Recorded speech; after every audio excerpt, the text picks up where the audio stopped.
prendre quelques exemples. L'heure de Ferry, ravi de vous retrouver. Bonjour cher Luc. Bonjour chère Marie. Tous les samedis à 12h50, 1h ensemble pour, à chaque fois je le répète, mais c'est important de le dire, prendre le temps, s'arrêter parce que, et encore plus aujourd'hui, tout va vite, trop vite, et il est important de s'arrêter ensemble.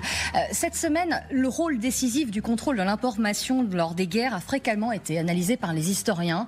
Et dans ces périodes-là, l'information, l'intelligence artificielle, sujet ô combien qui vous tient à cœur et dont vous êtes spécialiste, je rappelle votre livre IA, grand remplacement aux complémentarités, joue un rôle essentiel. Un sujet qui vous tient à cœur et on va revenir en effet sur peut-être nos retards à nous Européens, nous Français aussi, regardons-nous. Oui. Mais d'abord, revenir et vous soumettre cette expérience. Oui. Vous savez, Musk, Elon Musk, on ne le présente plus. Il a X, anciennement Twitter, dont il est propriétaire. Il y a une nouvelle IA sur X, ça s'appelle Grok. Très vulgaire. Très vulgaire. Oui. Et depuis janvier, disponible donc sur X. Et voilà la question qui a été posée à cette intelligence artificielle. Qui propage le plus de fake news sur X? Ce que répond cette intelligence artificielle, c'est que c'est Elon Musk lui-même qui est fréquemment pointé du doigt comme l'un des principaux propagateurs de fake news. Et la deuxième personne, c'est Donald Trump lui-même. Alors, voilà, c'est vrai que c'est très rassurant. C'est très rassurant, mais ça renvoie à ce dont on avait déjà parlé ensemble, de comment finalement est fabriquée, je ne sais pas si c'est le bon mot, cette intelligence artificielle, de quoi se nourrit-elle finalement, et qu'on arrive à ce type de résultat-là. C'est fascinant parce qu'elle est nourrie avec des dizaines de milliards de documents aujourd'hui. Elle a avalé tous les livres de la planète, les 15 millions de livres de la Library of Congress ou de la Bibliothèque nationale. Tout ce qui est numérisé, elle l'a avalé. Toutes les œuvres d'art, toutes les œuvres musicales, tous les papiers, la presse, toutes les vidéos possibles et imaginables. Ce qui fait que, je suis obligé de le reconnaître, elle est des millions de fois plus cultivée que moi. Voilà, et beaucoup plus intelligente. Mais pour arriver à ce type de résultat, c'est vrai que c'est saisissant. Là, c'est assez honnête. C'est assez honnête. C'est factuel. Oui. Alors, vous savez comment fonctionne, c'est ce qu'on appelle les poids, la pondération. Alors, je ne vais pas rentrer dans les détails, parce que c'est très compliqué, mais vous avez un système qui s'appelle Transformer, qui est un système c'est des neurones artificiels, et ils sont affectés, les mots ou les images sont affectés d'un poids. Par exemple, si vous dites j'ai un mal de, il va trouver chien parce qu'il y a 300 phrases qu'on lui a fait avaler dans lesquelles il y a le mot chien qui vient après. Où ils sont comme chien et il va mettre chat parce que le poids affecté au mot chat est plus grand que... Et la machine l'a enregistré. La machine l'a enregistré. Parce qu'elle a été entraînée avec un apprentissage supervisé ou pas supervisé. Supervisé, c'est quand elle fait une bêtise, qu'elle se trompe, par exemple, quand on lui demande de reconnaître un chat, elle se trompe avec un chien ou avec un tigre, on la corrige. Il y a aussi des apprentissages non supervisés. Je ne vais pas entrer dans les détails. Mais ça veut dire que elle, factuellement, même Grok, qui appartient à Elon Musk, sait qu'en effet, factuellement, sur la toile, les accusations de répandre des fake news sont plus répandues sur Donald Trump ou Elon Musk que sur Joe Biden. Autre question posée. Est-ce que Trump est un agent du Kremlin? Grok répond, Donald Trump a entre 75 et 85% de chances d'être un agent compromis du Kremlin. Voilà ce que l'on peut lire. Parce que c'est ce qu'il trouve partout dans la presse. Exactement. Voilà. Et il en fait une forme de synthèse. Bien sûr. Et en plus, c'est assez honnête parce qu'il met 75% de chances. Il ne dit pas c'est un agent du Kremlin. À vous de réfléchir. Voilà. Mais simplement sur la toile, ce qu'il trouve, il va regarder ce qui se passe dans la presse. Il a avalé déjà des millions d'articles de presse, de vidéos, d'émissions de télévision. Et donc, ce qu'il constate, il est honnête, c'est que factuellement, en termes numériques, c'est en effet, partout, on dit que il y a même des images où on voit Poutine qui traîne un Trump qui est dans la neige, qui est comme un petit chien qui traîne. Ces images-là, il les a intégrées. Absolument. Et on a vu aussi ces scènes de détournement entre Zelensky et Trump se battant dans le bureau ovale. Et Trump qui tombe évanoui et tout ça. Mais tout ça, il l'a bouffé. Tout ça, il l'a avalé. Oui, tout ça, il l'a avalé. Vous diriez quoi? C'est un peu la machine aussi qui avale le maître, ou c'est une des composantes de l'intelligence artificielle également? On doit faire avec. Il faut voir des... Oui, bien sûr, mais là, encore une fois, c'est plutôt rassurant parce que même si le propriétaire est Elon Musk, l'IA dit quand même la vérité. Mais, comment dire, il y a dans la semaine même, enfin, disons dans le mois qui vient de s'écouler, il y a des innovations dont même ceux qui sont abonnés à ChatGPT, j'en ai eu un exemple hier, et moi-même d'ailleurs, ne se rendent pas compte. Par exemple, je vous donne simplement 2 exemples. Vous avez un logiciel qui a été fabriqué par DeepMind, c'est-à-dire par le nouveau prix Nobel Demis Hassabis, qui est prix Nobel. Il a été sacré prix Nobel de chimie. C'est celui qui a inventé le logiciel AlphaGo, qui a battu le champion du monde de jeu de Go, Lee Sedol, en 2016. Et tous les logiciels de DeepMind qui a été racheté par Google, s'appellent Alpha quelque chose. Vous avez un logiciel qui s'appelle Alpha Géométrie 2, écoutez bien, qui a été sacré médaille d'or aux Olympiades internationales de mathématiques. Et j'en parlais avec un mathématicien, je ne vais pas dire son nom, il n'est pas là, je ne donne pas les noms, mais un mathématicien qui dirige le département de mathématiques d'une grande université française et qui me disait, bon, on a encore de la place, il est médaille d'argent. Je lui dis non, je lui ai envoyé les textes, il suffit de se renseigner, il est médaille d'or.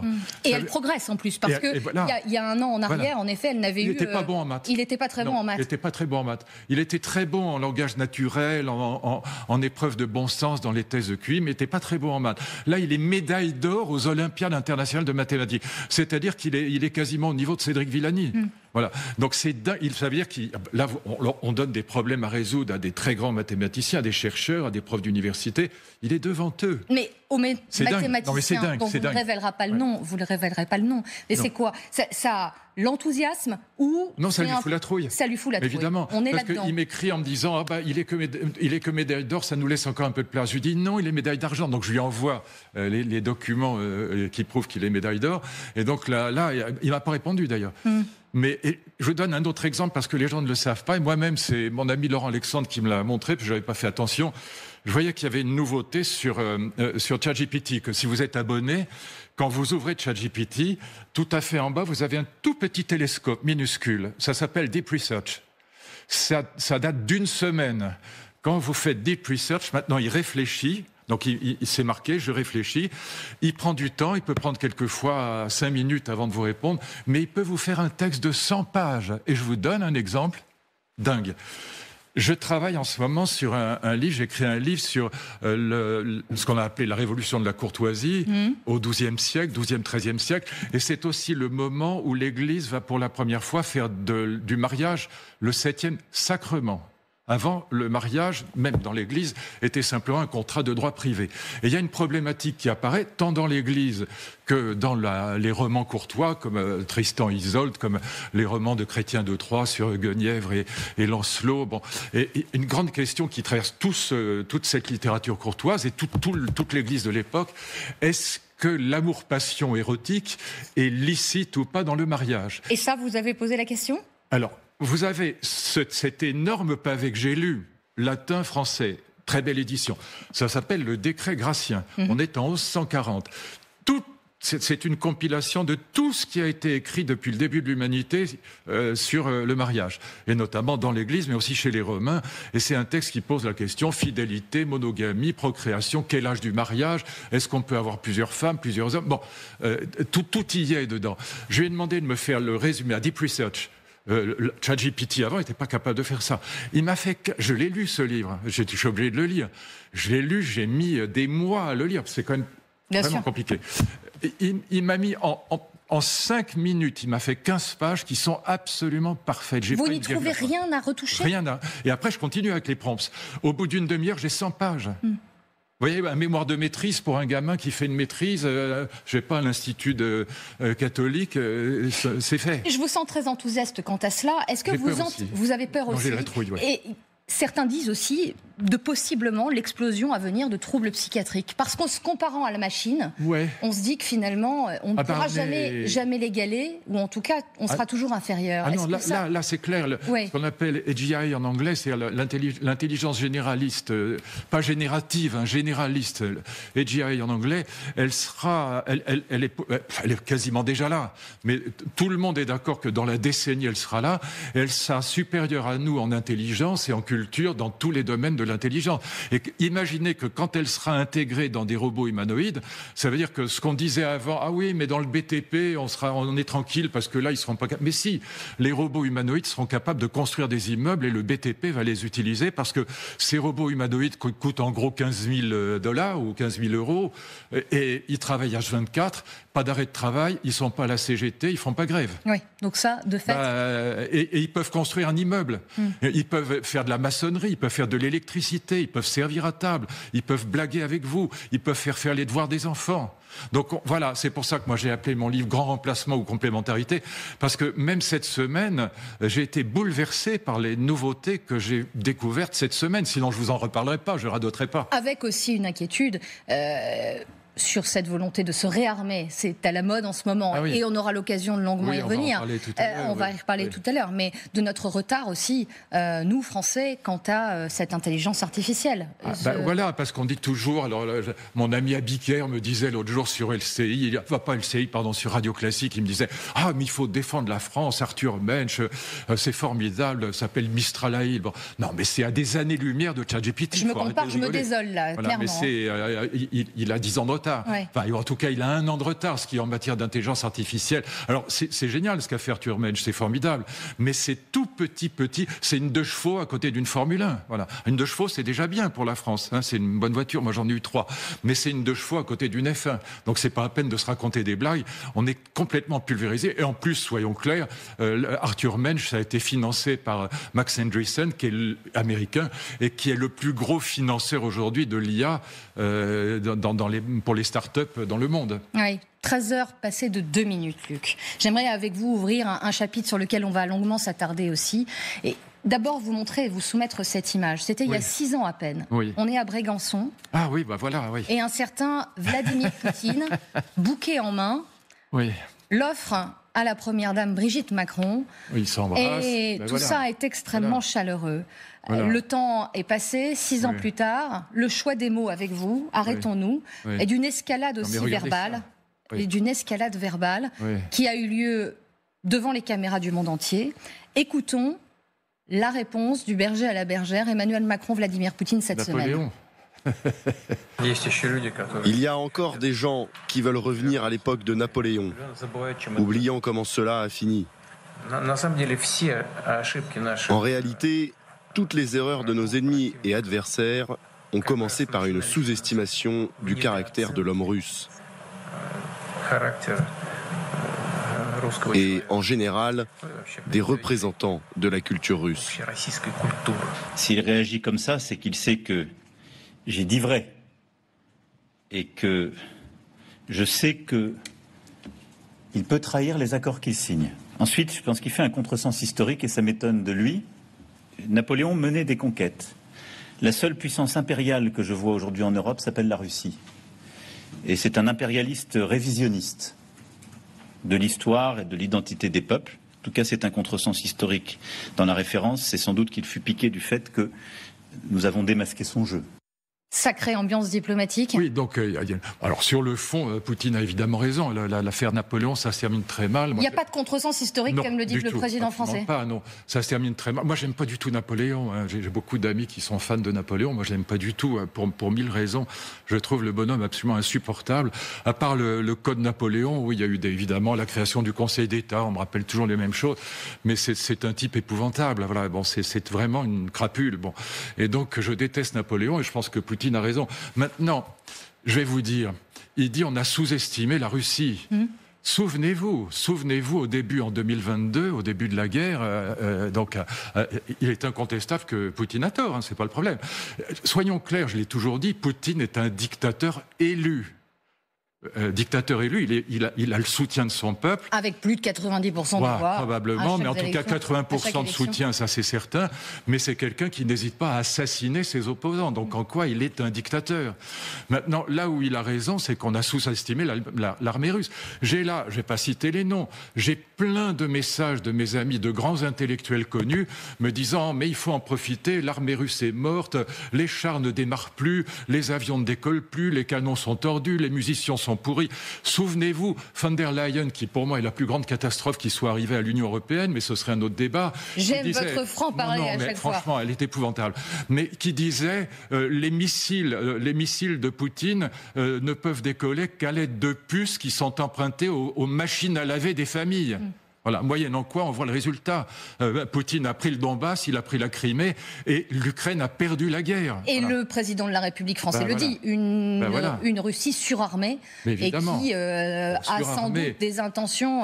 Oui. Alors là aussi, il faut arrêter de déconner, parce que il y a 3 ans, on nous disait l'armée russe est morte, elle ne peut pas décoller, c'est fini. Puis, alors combien, ici même, j'ai entendu de gens nous dire l'armée russe c'est fini, etc. Bon, il faut y aller. Bon, et puis maintenant, on nous dit, mais l'armée russe, elle va aller jusqu'à Lisbonne. On déconne. L'armée russe, elle est épuisée aujourd'hui. Donc, ils continuent à s'armer, évidemment. Ça y est, un effort d'armement en Russie qui est incomparable avec ce qui se passe en Europe. Oui, mais avec une économie... L'armée russe est très, très abîmée. Oui. Là, elle est vraiment épuisée, pour le coup. Pour le coup, ils ont fait un maximum.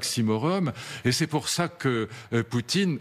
alors, maintenant, il y en a 3 qui veulent la paix très clairement, même s'ils continuent à attaquer, ce qui est d'ailleurs un peu dégueulasse. Mais bon, ils continuent à attaquer. Il y a eu des bombardements encore hier. Oui, 14 morts selon un dernier bilan, en effet. Mais ça, c'est pour faire monter les enchères pour mardi. Mais il y en a 3 qui veulent la paix pour des raisons. Je voudrais bien vous expliquer ça. Pourquoi? C'est évidemment Zelensky qui est revenu à récipicence, si je puis dire. Il a envoyé quasiment une lettre d'excuse et il a dit qu'il était non seulement prêt à faire la guerre. Écoutez bien, parce que les gens, on est tellement à la guerre. Non, il faut arrêter. Il a dit, je suis prêt à me mettre sous l'égide, sous la direction du président Trump pour aller vers la paix. Et je suis prêt à signer l'affaire des terres rares. Et je voudrais expliquer à ceux qui nous écoutent pourquoi c'est très important. Évidemment, Poutine a dit qu'il voulait la paix et Trump a dit qu'il voulait la paix. Il n'y a plus que l'Europe qui veut la guerre. C'est assez bizarre. Bon. Oui, après, ils veulent la paix à leur aussi condition à ce qu'ils ont derrière la tête. Bonnes. Et c'est ce qui elles sont bonnes, je vous explique. Alerte certains Européens. Oui, je vous dirai pourquoi ça les alerte aussi en un mot. Mais d'abord, pourquoi cette paix serait bonne ? Même si elle n'est pas définitive, elle sera compliquée. Pourquoi l'affaire des terres rares est très importante ? Je vous en ai dit un mot la semaine dernière, mais pas bien. Là, les 500 milliards de dollars que Trump veut mettre sur la Silicon Valley, sur la tech, sur l'IA, sur les batteries électriques, sur les iPhones, sur les smartphones, sur les voitures électriques, etc. Bon, ça suppose énormément de terres rares. 95% des terres rares sont produites par la Chine. Le reste est plutôt disséminé, mais il y en a plein en Ukraine. Il en a besoin. Or, écoutez bien ça. Si le deal se fait avec Zelensky, si Zelensky signe le contrat, ça veut dire quoi? Ça veut dire que les Américains vont s'installer en Ukraine. C'est ça le deal. Ils vont s'installer en Ukraine avec un accord de Poutine. Poutine n'est pas contre. Parce que ce ne sera pas une installation militaire, ce sera, si vous voulez, un OTAN entrepreneurial, pas un OTAN militaire. Mais une fois que les forages de mines, les transports, les aviations, les camions américains, les troupes pas militaires, mais entrepreneuriales américaines seront sur le sol ukrainien avec l'accord de Poutine, avec l'accord de Zelensky, la paix sera garantie dans ce qui restera de l'Ukraine. Ça fait partie, selon vous, de ces garanties de sécurité. D'autant que, juste, je rajoute, je parle sous votre contrôle aussi, parmi ces terres rares, certaines se trouvent dans les territoires occupés par les Russes actuellement. Alors là, donc ça aussi, c'est une des données de ces négociations à venir. La négociation se fera sur ce... Enfin, si elle se fait, je n'ai pas de boule de cristal, mais c'est ça qui est dans la tête de Trump et de Zelensky, et probablement de Poutine. Poutine ne veut pas de présence de forces de l'OTAN, donc pas de présence de forces européennes, puisque les forces européennes françaises font partie de l'OTAN. Il veut pas. En revanche, si les Américains s'installent pour des raisons entrepreneuriales, si je puis dire, pour exploiter des mines, etc., ça, il n'est pas contre. Le deal peut se faire. Mardi, il y aura la rencontre entre les troupes de Zelensky et celles de Trump. Ils vont signer probablement cet accord.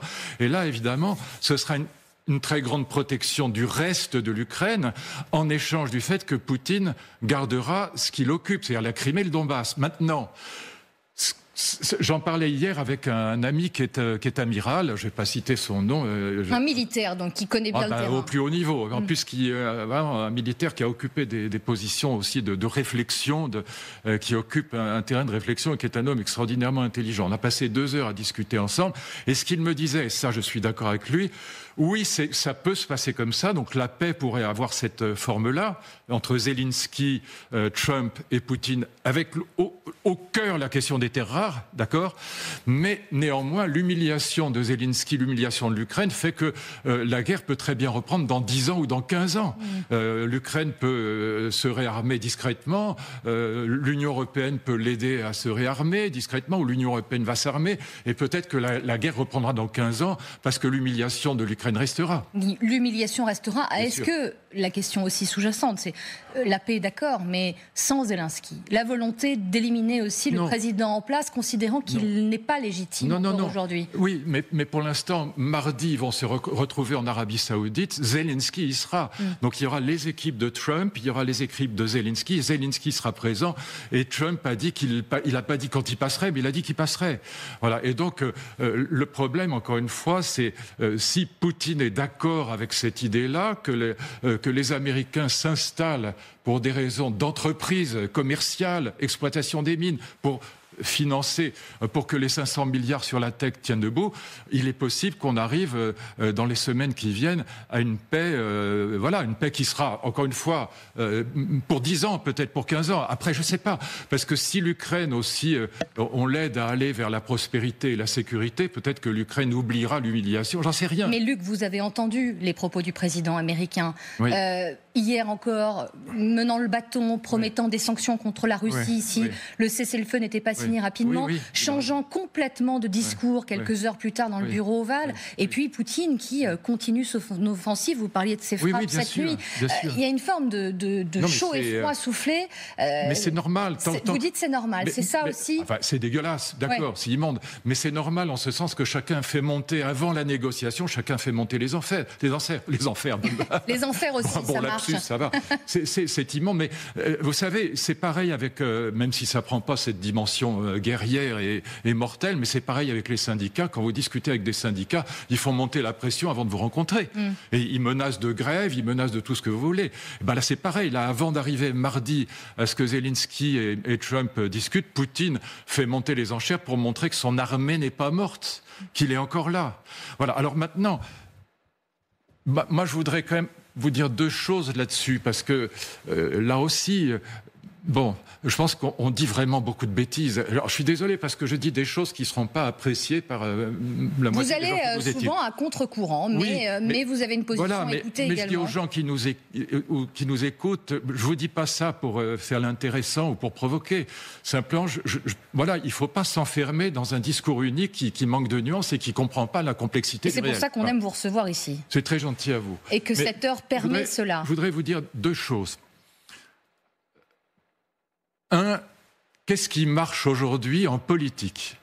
Qu'est-ce qui fait qu'un homme politique en France ou en Europe, parlons de la France, a du succès ? J'ai là la une du Figaro de ce matin. Macron peut compter sur le soutien de l'opinion. C'est vrai. Et qui voit, en effet, dans les enquêtes d'opinion, sa popularité remonter. Alors qu'il était complètement dans les choux.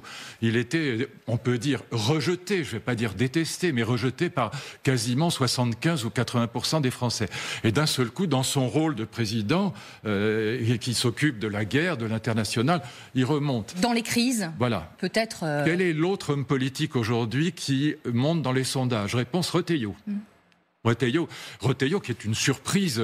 Moi, je l'aime beaucoup, c'est pas le problème. Je ne porte pas de jugement de valeur, mais c'est une surprise divine pour lui. Personne n'imaginait qu'un Retailleau allait devenir une star de la vie politique française. Absolument. Ministre de l'Intérieur qui a... Quel est le point commun entre les deux ? Voilà. Soyons clairs. Aujourd'hui, nous vivons dans une France où il n'y a aucun grand projet, aucun grand dessein. En 68, si je reviens quelques années, quelques décennies en arrière, tous mes copains de gauche avaient un immense projet. Moi je trouve débile, mais enfin, c'était un grand dessein, la Révolution. Et à droite, souvenez-vous, le projet, c'était la France, la France, la France. Souvenez-vous qu'après les accords d'Évian de 62, beaucoup de gaullistes étaient incroyablement déçus par De Gaulle. Y compris par exemple quelqu'un comme Michel Debré, qui était un grand gaulliste, quelqu'un que j'aime beaucoup par ailleurs, mais qui au fond regrettait vraiment qu'on quitte l'Algérie. Et qu'il a exprimé à maintes reprises. À maintes reprises. Je me souviens Aron écrivant un livre magnifique sur la tragédie algérienne, et Aron à droite était pulvérisé par la droite, y compris la droite gaulliste.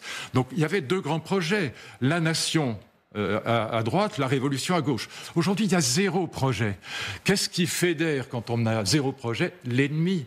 Quand vous trouvez un ennemi, pour Retailleau, l'ennemi c'est l'islamisme, et il a raison d'une certaine, moi je suis d'accord avec lui, il a raison. Et pour Macron, l'ennemi c'est et il nous a inventé que la Russie menaçait la France. La Russie ne menace pas la France. La Russie menace peut-être la Moldavie. Elle menace peut-être certains pays. La Roumanie, ou en tout cas ses pays voisins. On peut en discuter, mais pas la France, c'est grotesque. Bon.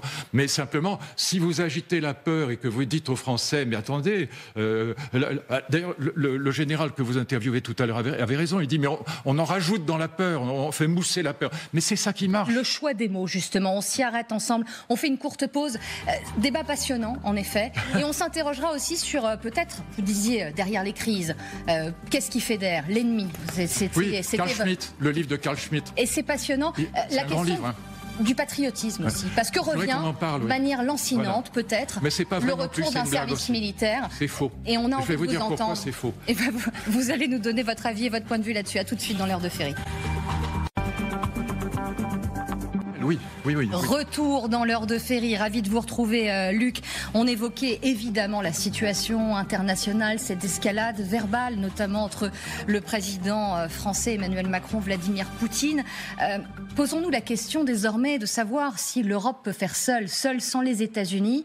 Il y a un désengagement américain amorcé évidemment en Ukraine, mais cette volonté aussi d'aller plus loin de Donald Trump, de se désengager tout simplement l'OTAN. Écoutez le président Donald Trump cette semaine. Mon plus gros problème avec l'OTAN, c'est que si les États-Unis avaient un problème et qu'on appelait la France ou d'autres pays que je ne nommerai pas en disant on a un problème, vous pensez qu'ils viendraient nous aider comme ils sont censés le faire ? J'en suis pas sûr. Et il n'en est pas sûr. Forme de bon sens posée comme ça. Après cette alliance atlantique, les États-Unis en ont fait depuis le début toujours partie. Pouvoir poser les choses et le problème en ce sens-là et en se questionnant comme ça ouvertement, est-ce que c'est une bonne chose, vous dites Oui, d'abord il a raison, ensuite ça réveille l'Europe. Il faut rappeler quand même pour ceux qui nous écoutent et qui ne savent pas forcément quelle est l'histoire de l'OTAN. L'OTAN a été créé, donc l'OTAN c'est le pacte de l'Atlantique Nord, c'est simplement ça, le NATO en anglais, et il a été créé pour répondre à ce que Staline faisait à l'époque, c'est-à-dire le pacte de Varsovie. Absolument. Et donc était un pacte militaire dans lequel tous les pays de l'URSS, donc de la zone URSS, jusqu'à la Pologne, jusqu'à la Roumanie, etc., faisaient partie du pacte de Varsovie, qui était un pacte militaire. Si jamais un des pays était agressé par les Américains, eh bien, le pacte de Varsovie répondrait, y compris en utilisant l'arme nucléaire. Donc l'OTAN a été créée par rapport au pacte de Varsovie. Donc à une époque où l'URSS existait, l'URSS n'existe plus. Le problème de Trump aujourd'hui, c'est d'arrêter cette guerre qui coûte cher à tout le monde. Il trouve qu'il a... Alors, il y a tout un débat sur combien ils ont dépensé vraiment. Est-ce que c'est 175 milliards ou est-ce que c'est 350 milliards ? En tout cas, c'est beaucoup d'argent. À ceux, juste parenthèse, qui disent Trump, finalement, n'est obsédé que par une chose, obtenir la Chine et peut-être un prix Nobel de la paix. Ça, vous pensez en forme de boutade. Mais est-ce que vous pensez qu'il se voit comme cela ? Non, c'est pas ça. Son obsession, c'est la Chine. Donc il dit, je veux me débarrasser de cet argent qu'on a filé à l'UE, je veux me débarrasser de cet argent qu'on donne à l'OTAN. L'URSS est morte. Le vrai problème aujourd'hui, c'est la Chine. Et s'il y a une menace de guerre aujourd'hui, c'est pas avec la Russie, contrairement à ce que croit tout le monde, c'est avec la Chine. Parce que là, il y a une menace de guerre commerciale, elle est là. Mais il peut y avoir une guerre entre le Japon et la Chine autour des îles sino-japonaises. Et là, il y a une menace réelle de guerre. Si la Chine attaque le Japon, par exemple, ou attaque ces petites Taïwan îles, également aussi. Et Taïwan, évidemment. C'est pour ça que la Chine regarde de très près ce qui se passe en Ukraine, comment on réagit, parce qu'elle se dit finalement, je peux reprendre Taïwan. Voilà, et je peux reprendre aussi les petites îles qui sont des îles qui appartiennent au Japon. Et en 2000, je me souviens plus de la date, 2014. Enfin, en tout cas, Obama avait dit si jamais ces îles japonaises étaient attaquées par la Chine, comme si c'était l'OTAN, nous répondrions avec l'armée américaine. Et là, guerre avec la Chine. Donc il y a des menaces de guerre entre l'Iran et Israël. Il y a des menaces de guerre entre la Chine et le Japon, beaucoup plus qu'avec la Russie. Si on arrive à stopper le désastre avec la Russie, ça s'arrêtera. Mais cette volonté affichée de mettre en doute le fait que peut-être la France ou d'autres n'interviennent si les États-Unis... Mais est-ce que c'est pas peut-être avoir aussi, pardonnez-moi Luc, la mémoire courte? Certains faisaient d'abord référence à ce qu'a fait la France en Afghanistan, quand les États-Unis, alors ce n'était pas sur le sol américain, mais de dire et mettre en doute le fait que les alliés de l'OTAN puissent à un moment donné abandonner les États-Unis s'ils étaient attaqués, est-ce que c'est pas aller trop loin? Non, mais regardez les cimetières américains, des morts de la Deuxième Guerre mondiale. Vous avez ces petites croix c'est sur des centaines de mètres, sur des kilomètres. Bon, ça n'a vraiment, les Américains sont intervenus. Donc pendant cette guerre sans eux, comme l'a dit d'ailleurs, c'est Elon Musk qui a dit ça, je crois, à Thierry Breton. Si on n'était pas intervenu, tu parlerais l'allemand aujourd'hui. Oui, c'est vrai que ça a fait partie dans leurs nombreuses passes d'armes d'une des réflexions qu'il a pu avoir. Voilà, donc je dis, tout le monde l'a dit, merci Trump, même Franz-Olivier Gisbert, qui est un très très pro Zelensky, a dit merci Trump, tu réveilles l'Europe. Voilà, donc on va s'armer, mais soyons clairs. On n'a pas la queue d'une cerise, il n'y a pas l'argent. Regardez le discours de Mme von der Leyen, parce qu'il n'y a pas un euro. Pour les 800 milliards, il n'y a rien. Il y a ce plan, en effet, mis sur la table. Mais il n'y a pas un euro. Donc, regardez, écoutez ce qu'elle a dit, parce qu'il faut quand même regarder les choses sérieusement. Elle a dit, pour trouver l'argent, ce qu'on va vous permettre, elle s'adresse à toutes les nations qui font partie de l'UE, c'est de vous endetter au-delà du pacte de stabilité et de croissance. Si vous vous endettez au-delà du pacte de stabilité et de croissance, pour des investissements dans l'armée, on vous sanctionnera pas. Ça ne soit pas intégré dans vos déficits. Voilà, publics, mais comme on est à 3 300 milliards d'euros, Bayrou a dit on n'augmentera pas les impôts. Bayrou a dit on touchera pas aux 900 milliards qui financent la protection sociale, le système social français. Donc on va faire quoi? Donc pour l'instant, et j'en parlais hier avec cet amiral, il me disait il y croit pas une seconde. Et en plus réfléchissez à ça.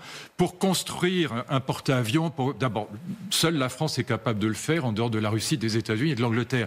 Mais pour construire un porte-avions, pour construire des avions, etc., en admettant que les avions ne soient pas remplacés par les drones, il faut au moins 5 ans, il faut de 5 à 10 ans.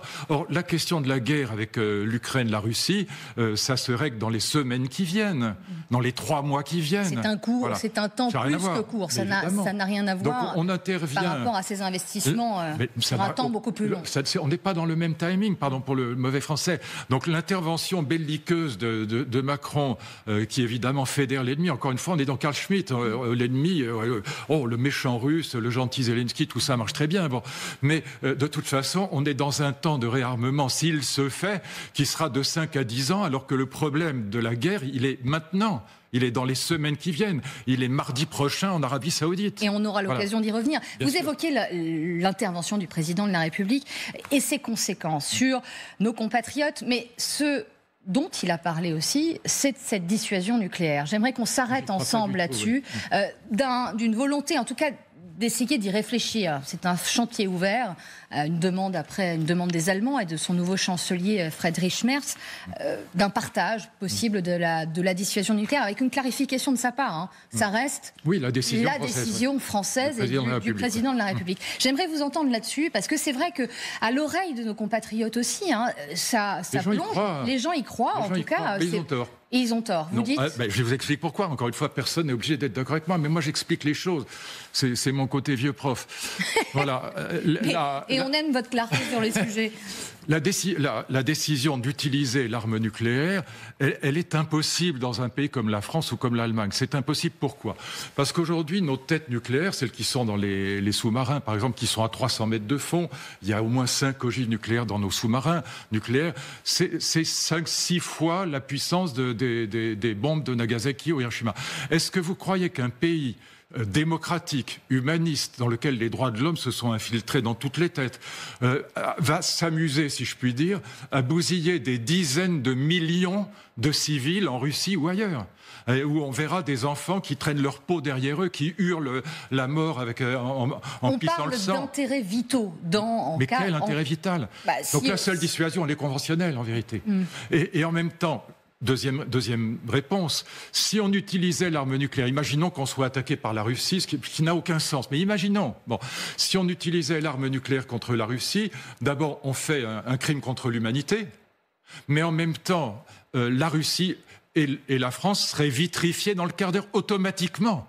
Mon ami amiral me disait, mais de toute façon, si nous utilisions l'arme nucléaire contre la Russie, la réponse de la Russie serait automatique. Il y a 50 têtes nucléaires qui nous tomberaient dessus et la France n'existerait plus dans le quart d'heure. Donc qui veut ça ? Alors, mon amiral me disait, mais ce qui compte, alors écoutez bien ça, parce que là il a raison, c'est pas ce que pense Luc Ferry, c'est pas ce que pense Marie Chantrey, c'est pas ce que pensent les Français ou les Européens, c'est ce que pense notre ennemi. Est-ce que notre ennemi pense que le président de la République française est capable d'utiliser... serait un jour en capacité... Est-ce qu'il n'y a pas un tout petit risque ? Même s'il y a un risque à 1%, alors voilà. Mais ils ne sont pas plus bêtes que nous. Poutine sait très bien qu'un président français qui est démocrate, humaniste et droit de l'hommiste ne va pas bousiller 10 millions de civils, même si c'est en Russie. Et c'est très marrant ce que vous... Voilà. Marrant, je ne sais pas. C'est sans doute pas le bon terme. Ouais. Mais j'ai souvenir, notamment lors des passations de pouvoir. Vous savez, il se retrouve dans le bureau de l'Élysée. Et qu'est-ce qu'est ce moment ? C'est en effet ce passage des codes. Ça fait partie de ces passages d'initiative. Et ça impressionne le monde. Voilà, et les gens y croient. Mais pourquoi c'est plus le cas ? Pourquoi c'est plus le cas ? Voilà. Revenez à l'usage de la bombe atomique, donc le Nagasaki, Hiroshima. C'est Truman qui décide ça. Mais à l'époque de Truman, donc on est à la fin de la guerre, mettons même dans l'après-guerre, mettons après 1945. Dans cette période-là, vous avez toute une série de chefs d'État et de gouvernement qui sont prêts à bousiller des dizaines de millions de gens. Ils en ont rien à foutre. Vous avez Staline, vous avez Franco, vous avez mais on est dans les années 40. Bien sûr, vous avez Hitler, et après vous aurez Mao. Mao aussi, il est prêt à bousiller des centaines de millions de gens. Les Khmers rouges aussi. Mais c'est fini ça. Aujourd'hui, il n'y a plus que 3 chefs d'État qui sont capables d'utiliser l'arme nucléaire, et encore, Poutine ne l'a pas utilisé. Il aurait pu utiliser les bombes à neutrons, il ne l'a pas fait. Il a souvent agité le chiffon rouge. Ils sont agités, Medvedev lui dit... Parce que les gens ne comprennent pas qu'après Poutine, ce sera pire que Poutine. Et ils pensent que ça ira mieux, ça ira pire. Medvedev est bien pire que Poutine. Mais il ne l'a pas utilisé. Il n'y a que 3 chefs d'État qui sont vraiment dangereux. C'est le chef d'État chinois, le chef d'État russe, on va quand même le mettre dedans, et puis évidemment l'Iran le jour où elle a la bombe. Voilà. Mais aucune démocratie européenne ne prendra le risque d'abord de supprimer, de vitrifier son pays, parce que c'est automatique. Les sous-marins russes, ils vous répondent dans le quart d'heure. Et donc, ça veut dire que si on utilisait l'arme atomique, la France est morte. Mais vous dites... Voilà. Et en plus, on aura commis un crime contre l'humanité. Mais vous êtes un spécialiste des mots, de l'action diplomatique aussi. Ça ne peut pas être dit comme cela, c'est pas possible.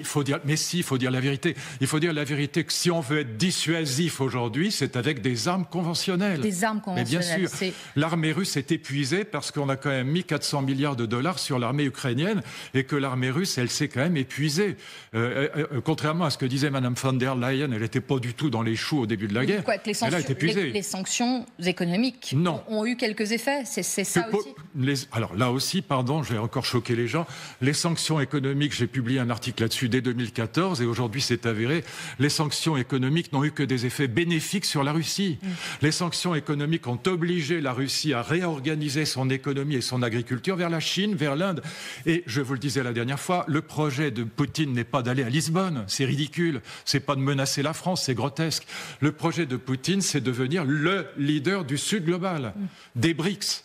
et de prendre la place de la France en Afrique. C'est ça qu'il est en train de faire. Et il le fait. C'est d'ailleurs l'un de ses derniers rares déplacements à la tête, en effet, ce sommet des BRICS. Juste un mot, le rouble s'est quand même effondré considérablement ces 3 dernières années de guerre. C'est une réalité si vous croyez économique. qu'il allait bien avant, bon, je me souviens d'une discussion assez drôle avec Jean-Paul Belmondo qui m'expliquait qu'il se torchait avec les roubles quand il allait en Russie. Bon, pardon pour mais enfin c'est vrai, ça valait rien. Et donc là aujourd'hui, le problème, je dis pas que l'économie russe est flamboyante, mais elle l'a jamais été de toute façon. Mais en tout cas, il a réorganisé toute son économie vers le sud global et il est le leader des BRICS. Lula est à fond pro-Poutine, la Chine soutient Poutine, l'Inde maudit soutient Poutine, et les Africains soutiennent Poutine, l'Arabie Saoudite soutient Poutine, l'Égypte soutient Poutine, etc., etc. Il a réussi finalement à opérer dans ce temps-là aussi. Et on l'a obligé. Et c'est là qu'on a vraiment complètement eu tort, parce que le projet de Poutine, il y a 20 ans, c'était d'être arrimé à l'Union européenne, non pas être dedans, mais avoir un partenariat privilégié. Or, à partir des sanctions, à partir donc de la guerre en Ukraine, à partir de l'annexion de la Crimée, on a tout fait pour renvoyer Poutine vers le sud, vers la Chine. Luc, vous évoquez... C'est terrible ce qu'on a fait, c'est absurde. Parce que c'est absurde parce que la Russie ne bougera pas. Elle ne va pas se déplacer, donc il faudra bien qu'on fasse la paix avec elle. Effectivement, vous évoquiez il y a quelques instants cette embellie peut-être dans les sondages, en tout cas le Figaro s'en fait l'écho ce matin.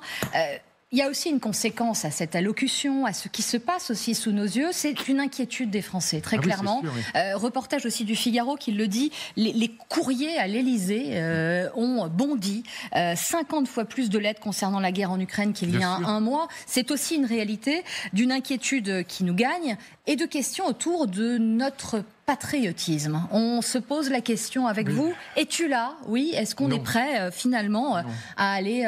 mourir pour la France, mourir pour l'Europe. C'est des questions qui traversent en tout cas nos compatriotes. Non, mais verbalement, c'est là, bien sûr. Mais, non, mais là aussi, pardon de dire des choses, mais je les explique. Encore une fois, personne n'est obligé d'être d'accord avec moi. Ne vous excusez pas, cette émission est aussi là pour ça. Pensez au patriotisme, pensez au chemin des dames, l'offensive Nivelle.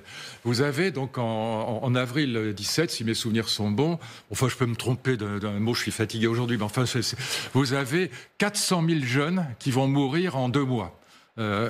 Presque 500 000, 250 000 Français, peut-être un peu plus de jeunes Allemands, des mômes qui ont 20 ans. Voilà. Tout ça pour prendre un plateau qu'on appelle le chemin des dames, qui était occupé par les Allemands. Et qui ne sont pas posé la question une seconde. Et ils y allaient, la fleur au fusil. D'accord. Enfin, il y avait aussi des désertions en 17, comme vous savez. Et puis les mômes se faisaient fusiller. Bon. Il n'y a pas une famille française qui accepterait ça aujourd'hui. Il n'y a pas une famille. Pourquoi? Qu'est-ce qui s'est passé? Est-ce que c'est qu'on est devenu mou et con? Non, les gens ne comprennent pas. C'est un progrès. Je vous donne les mots, il faut comprendre. À l'époque, que ce soit en France, que ce soit en Allemagne, nous étions nationalistes au sens non pas républicain, au sens de l'extrême droite. Ça veut dire quoi? Écoutez les mots. Nous pensions comme étant les membres d'un corps social. Les métaphores biologiques ont du sens. Nous étions les membres d'un corps social qui s'appelait la France ou qui s'appelait l'Allemagne. Aujourd'hui, nous nous sommes émancipés de toutes les traditions, donc des religions. À l'époque, 95% des Français étaient catholiques, ils sont 40% aujourd'hui. Et on s'est évadé des traditions, que ce soit les traditions nationalistes ou que ce soit les traditions religieuses. Et en même temps, qu'est-ce qui s'est passé? La famille moderne est née. La famille moderne est née avec une sacralisation des enfants par l'amour. Sacralisation, ça veut dire que nos enfants, c'est le lieu du sacré et du sacrilège. Je veux pas mourir pour la France, c'est une abstraction, mais si vous touchez un cheveu de mes filles, je prends les armes. Et donc, c'est un immense progrès en vérité. Sauf que ce progrès se paye d'une difficulté, c'est que les autres nations n'ont pas eu la même évolution démocratique, individualiste et démocratique que nous. En Europe, si. En Europe, oui. En Europe de l'Ouest. En Europe de l'Ouest, voilà. Oui. Mais en Ukraine et en Russie, vous avez affaire à des nationalistes qui sont comme les années 30. Un immense progrès, mais néanmoins... Dangereux. Dangereux. Exactement. Parce que quand se pose la question peut-être d'une guerre pas si lointaine, il y a les mots, il y a la volonté peut-être de dramatiser le moment, mais en effet... Mais ce ne sera pas le patriotisme de mon grand-père qui a fait la guerre de 14 et pas même de mon père qui a fait la guerre de 40 et pas même de mon oncle qui a fait la guerre d'Algérie. Alors peut-être un chiffre contre-intuitif, ce sondage-là, 57% des jeunes Français sont prêts, disent-ils, à s'enrôler en cas de guerre. Alors qu'ont-ils derrière la tête? Que mettent-ils derrière ces mots-là? En tout cas, la question d'un retour d'un service militaire revient aussi. C'est une bonne chose? Il faut aussi en passer par là. Mais c'est pareil, c'est le genre de thème qui plaît aux gens. C'est verbal, ça plaît verbalement, c'est formidable. Vous répondez à une enquête d'opinion, ça ne vous engage pas, quoi. Non, c'est ça. Voilà. Mais moi, je me souviens de quand Chirac a suspendu, puisque c'était le mot utilisé, le service militaire. Toutes les grandes têtes, les généraux, les amiraux, ceux qui réfléchissent là-haut, étaient pour la suppression ou la suspension, puisque c'est le mot exact, du service militaire. Pourquoi? Parce qu'ils préfèrent une armée de métier plutôt que ce service de conscription qui, du reste, était incroyablement branlant. Pourquoi? Parce que tous les fils de bourgeois y échappaient. Moi, je l'ai fait.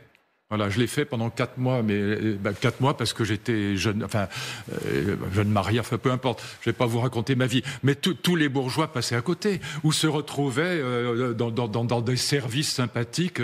Oui, qui n'avaient pas besoin d'entraînement, qui ne se retrouvaient pas sur le terrain. Voilà, tu parles, alors oui, j'ai tiré au fusil, tout ça. Bon, mais tous les militaires de haut rang voulaient plutôt une armée de métier qu'une armée de conscription. On s'appelait aujourd'hui, pourquoi s'appeler à la droite? Parce qu'ils disaient, on va recadrer les jeunes. Voilà. Et qu'est-ce qu'ils disent en fait? Vous savez ce qu'ils ont en tête? On va recadrer les jeunes des banlieues, c'est ça qu'ils ont en tête. Mais c'est pas, d'un point de vue militaire, c'est pas la solution. C'est pas la solution, dites-vous. Parce que non, Chirac a raison. Après, certains disent, vous pouvez aussi mobiliser des métiers ou des formations différentes. Je pense notamment, on en revient à l'intelligence artificielle, mais sur la maîtrise du renseignement, elle est omniprésente. Dans la guerre, elle est omniprésente. Donc ça peut aussi être ce type de profils-là qui sont mobilisables et mobilisés. C'est pour ça aussi que quand on réfléchit à ces fameux 800 milliards qui n'existent pas, encore une fois, il n'y a pas la queue d'une cerise, qu'on va mettre sur la construction d'armes, moi j'aimerais quand même qu'on ait, alors pour le coup, une vraie commission qui réfléchit. Commission, ça ne veut pas dire qu'on crée un comité Théodule, mais si j'étais président de la République, pour parler comme dans les hôpitaux psychiatriques, je prendrais une vingtaine de types vraiment intelligents, généraux, amiraux, mais aussi dans la société civile, pour réfléchir à la question de savoir de quelles armes on a besoin, de quelles armes on aurait besoin éventuellement dans 10 ans. Parce que quand Elon Musk dit que, par exemple, que les avions de chasse c'est mort parce qu'aujourd'hui c'est la guerre des drones, il a peut-être raison. Je ne suis pas spécialiste, je ne suis pas militaire, mais quelles sont les armes dont on a besoin? Vous avez 1000 fois raison de dire que l'IA, elle est partout aujourd'hui dans la guerre. C'est clair que les satellites, c'est entièrement piloté par l'IA. Les armes autonomes, c'est de l'IA. Les drones, c'est de l'IA. Le guidage des missiles, c'est de l'IA. Le système Scorpion en France, qui coordonne l'action des blindés, c'est de l'IA. Et donc, elle est omniprésente. Donc, est-ce que, comme l'IA progresse chaque semaine pratiquement, en tout cas chaque mois de manière exponentielle, il y a un risque très grand qu'on se mette à fabriquer des choses comme ce qu'on voit à l'antenne qui serviront à rien dans 2 ans. Il en a été question lors de ce sommet. On parle de ce plan à 800 milliards d'euros. Qui n'existe pas. Alors effectivement, on parle plus d'argent là fictif. C'est déclaration d'intention. Il n'y a pas un copec. Mais il y a une volonté qui est de produire plus, se réarmer et produire européen. Ouais, mais alors, est-ce que là aussi, j'aimerais vous entendre là-dessus. Rigolons un bon coup, parce que ce soit la Pologne ou que ce soit l'Allemagne, ils ont tous acheté des avions américains. Voilà, c'est QFD. Voilà, tous. Et pourquoi? Parce que pour un Polonais, l'Union européenne, la France ne protège rien. Un Polonais dirait exactement la même chose que Trump. Si nous étions en difficulté, est-ce que la France viendrait nous aider? Et il pense que non. Il continue à penser que seuls les États-Unis, pacte de Varsovie, contre le pacte de Varsovie, les protègent. Donc ils achètent, et l'Allemagne, il y a 2 ans, a acheté au lieu d'acheter des Rafales, ils achètent des F-35. Oui, voilà. Juste évoquer ce réarmement aussi, et de la question concernant franco-français, de comment financer cela. Le temps des sacrifices est peut-être venu avec des déclarations de François Bayrou, parce que très bien, levons des fonds. Mais qu'est-ce qu'il a dit, Bayrou? Mais avec quel argent? Mais je l'ai écouté sur CNews. Qu'est-ce qu'il a dit, Bayrou? Rien du tout. Il a dit on fera pas l'impôt et on va pas toucher à la protection sociale. Rassurez-vous. On touche à quoi alors? C'est la question qu'on se pose. Et puis surtout, on touchera pas au nombre de fonctionnaires. Et puis on travaillera pas plus. Bon, il y a que 2 solutions si on veut dégager de l'argent. Moi, je souhaiterais qu'il soit utilisé à autre chose, mais ça, c'est un autre débat. acceptons l'idée de se réarmer, mais si on veut dégager de l'argent, il n'y a que deux solutions. Un, travailler plus, passer aux 37 heures, payer 37, il ne s'agit pas de voir aux 38 heures, payer 38, il ne s'agit pas de voler les gens. Et deuxièmement, supprimer 500 000 fonctionnaires en ne renouvelant pas des départs à la retraite. Vous savez que vous allez faire hurler. 21% des Français sont prêts à consentir à un impôt en plus. En revanche, ils sont 71% à refuser de travailler davantage. Ça, c'est aussi... Bien sûr. Et 75% à refuser qu'on passe à 67 ans. 80%. Voilà. Donc, évidemment. Et c'est pour ça que... voilà. Si on n'a pas une majorité... Si on a de majorité ni à l'Élysée, si on est détesté par 80% des Français à l'Élysée, et si à l'Assemblée nationale on n'a pas de majorité absolue, on ne peut rien faire. Voilà. Et donc, il faut absolument qu'on ait quelqu'un qui soit élu avec une majorité pour qu'on puisse prendre des décisions courageuses, qui est de travailler plus longtemps pour ceux qui le peuvent, encore une fois. Le mec qui est sur son marteau-piqueur, qui part à 60 ans, ça me va très bien, voire à 58 ans. Mais le prof d'université, moi, je peux plus travailler à l'université, c'est grotesque. Je fais 200 conférences dans le monde entier chaque année et je peux pas faire un cours à la Sorbonne. C'est idiot, je pourrais faire un cours, je pourrais travailler jusqu'à 80 ans. La question de l'acceptabilité, à vous, le philosophe, il en a été beaucoup question à beaucoup de moments de notre histoire, dans les crises successives que nous avons traversées. Mais je pense récemment au Covid. Est-on en capacité d'accepter l'acceptabilité du report du masque, du reconfinement Là, dans ce temps-là, précisément, qui n'a rien à voir avec le Covid, mais dans une période très particulière de notre histoire, que sommes-nous prêts à accepter ?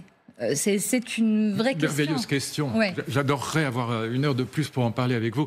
Je pense qu'on ne peut accepter des efforts, parce que là, il s'agit d'efforts qui sont difficiles. En quelque sorte. Ouais. On ne peut accepter des sacrifices que pour le sacré. Or, qu'est-ce qui est sacré aujourd'hui ? Nos enfants. Et donc, je disais tout à l'heure, il n'y a plus de grands desseins. Donc, on s'amuse à trouver des ennemis, à tort ou à raison, quelquefois à raison. Retailleau a raison. Je pense que Macron a tort. La Russie ne menace pas la France. Bon. Mais on peut en discuter. Je vous ai expliqué pourquoi je pensais ça. Encore une fois, personne n'est obligé d'être d'accord avec moi. Mais ce que je vous dis, c'est que si j'étais à nouveau en politique, en fait, je l'ai jamais été vraiment, mais si j'étais à nouveau en politique, ministre de l'Éducation nationale, moi, mon grand dessein, je l'ai. Je dirais que le grand dessein ne peut se faire qu'autour du sacré, et le sacré, c'est la sacralisation de l'humain par l'amour. Il y a un livre de Cyril Dick qui sort là aujourd'hui et dit « Quand on tombe amoureux, on se relève attaché. » Mais c'est ça avec nos enfants. Alors, on ne tombe pas amoureux de nos enfants, mais on les aime, les gens qu'on aime, on y est attaché. Et je dis que si j'étais président de la République aujourd'hui, je dirais que le seul grand dessein, c'est de s'occuper, de faire comprendre aux familles, aux parents, que si on ne fait pas le boulot, si on ne travaille pas plus longtemps, si on ne fait pas des sacrifices, nos enfants auront une vie beaucoup plus dure. Nos enfants que nous aimons, nos enfants qui sont sacrés, nos enfants pour lesquels on est prêt à faire des sacrifices, nos enfants pour lesquels on serait prêt à donner notre vie. Là, oui, on est prêt à faire la guerre. Et vous pensez, à cette heure, ce discours n'infuse pas du tout ? Non. Quand on a expliqué peut-être de manière plus, je ne sais pas, rationnelle, de ce qu'était la dette, de ce qu'on laisserait à... ces générations. Il infuse, hélas, chez les écologistes qui ont mis le doigt dessus en parlant des générations futures. Le seul courant politique qui a mis le doigt dessus, hélas, c'est les écolos, en disant il faut se préoccuper des générations futures, le climat, etc. Ils n'ont pas tort d'ailleurs, mais en tout cas, ils ont mis le doigt sur la vraie question. Du monde qu'on laissera à nos enfants. Mais bien sûr, c'est pas simplement la question de l'écologie, c'est la question de la guerre, c'est la question de la dette, c'est la question de l'éducation, c'est la question de la protection sociale dans la mondialisation. Mais il faut expliquer aux familles que ces 5 questions-là que je viens d'évoquer, avec l'écologie, la transition écologique, elles sont vitales pour nos enfants. Nos enfants sont sacrés, nous les aimons.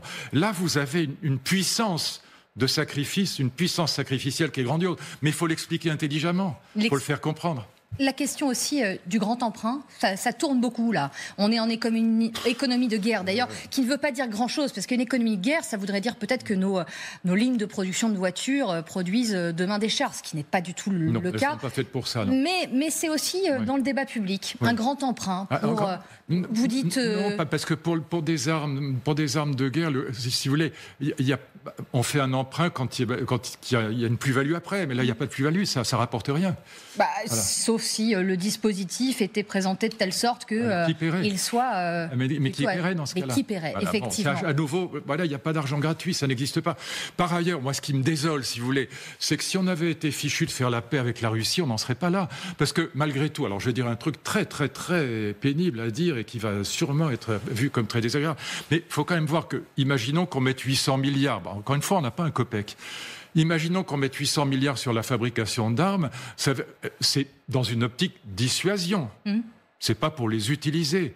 Ça veut dire qu'on va acheter pour 800 milliards de matos qui ne servira jamais à rien. Qui ne servira peut-être jamais à rien. Il est fait pour ne servir à rien. La dissuasion est faite par définition, qu'elle soit nucléaire, j'y crois pas, mais ou qu'elle soit conventionnelle, et par définition, elle est faite pour ne pas servir. Donc ça veut dire qu'on va foutre 800 milliards dans du matériel qui ne servira jamais à rien. Alors que l'éducation est dans un état grabataire, qu'on a une dette épouvantable, que l'hôpital s'écroule, que que nos magistrats... Oui, mais je vous renvoie, Luc. Voilà. Mais parce qu'on croit à la guerre.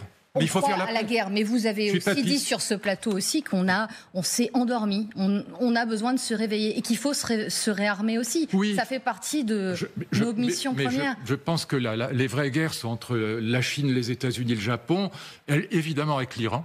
Je pense que l'Iran est le pays le plus dangereux, 1000 fois plus que la Russie. Il faut certainement se réveiller, mais c'est quand même triste de ne pas être fichu de faire la paix, je veux dire. Alors dès qu'on dit ça, il est munichois, il est défaitiste, c'est Munich, etc. Bon, ça n'a rien à voir. Je suis papiste, le pape a dit c'est le courage de la paix qui nous manque. Mais il a raison. Et c'est quand même très con de ne pas être capable de faire la paix avec un pays comme la Russie, qui est quand même un pays d'immense culture européenne. Et on verra effectivement ce que vont donner ces possibles négociations. C'était passionnant. Merci beaucoup, Luc. Merci à vous surtout. C'était passionnant. L'heure de Ferry, tous les samedis, 12h50. On se retrouve la semaine prochaine. Et puis on reste ensemble sur LCI.